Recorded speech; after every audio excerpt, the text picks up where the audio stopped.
or more units. Okay? 5 or more units. Would this law apply to a 4 flat, a 4 flat? No, it has to be 5 or more units. Right. Okay. I think you get it now. All right. Very good. All right. So if we're talking about a building with 5 or more units, so let's say our building has 10 units. That's very clear that it's 5 or more units, right? Then a landlord can't withhold any of the security deposit as compensation for property damage unless they give the tenant an itemized statement listing the damage. So it requires an itemized statement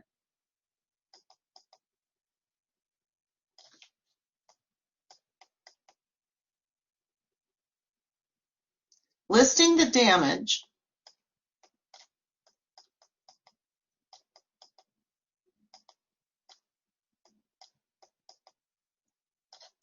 So what damage did the tenant do to the property that requires the use of the security deposit within 30 days of when the tenant left the unit?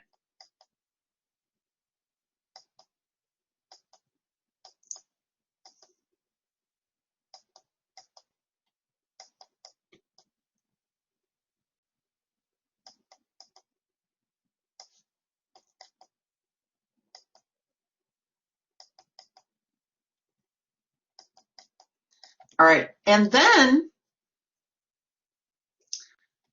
if that statement was not furnished, the landlord just simply has a requirement to return the security deposit within 45 days.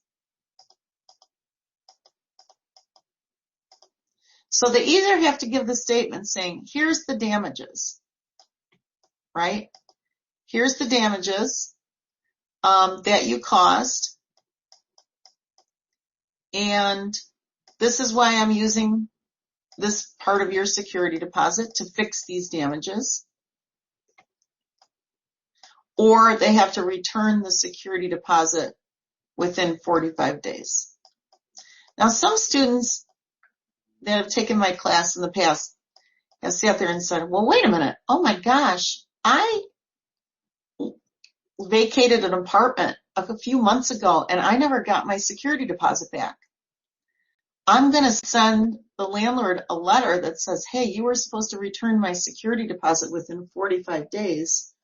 Or what happens if the landlord's found guilty by a court to having failed to comply with this requirement or did so in bad faith? They have to pay double the security deposit plus court costs and attorney's fees. So the tenant could hire an attorney, get double their security deposit back, plus court costs and attorney's fees, which could be thousands and thousands of dollars, right? So it's really important that if you're representing a landlord, you know this rule and you return the security deposit, okay, within the 45 days. So a couple students send the letter to their landlord, voila, they got their security deposit back really quick. And they said, well, that was enough to pay for this class. So that was really worthwhile to learn about this law. The Security Deposit Return Act. Okay, there's another state law. These are Illinois security deposit laws, right? So these are Illinois state laws.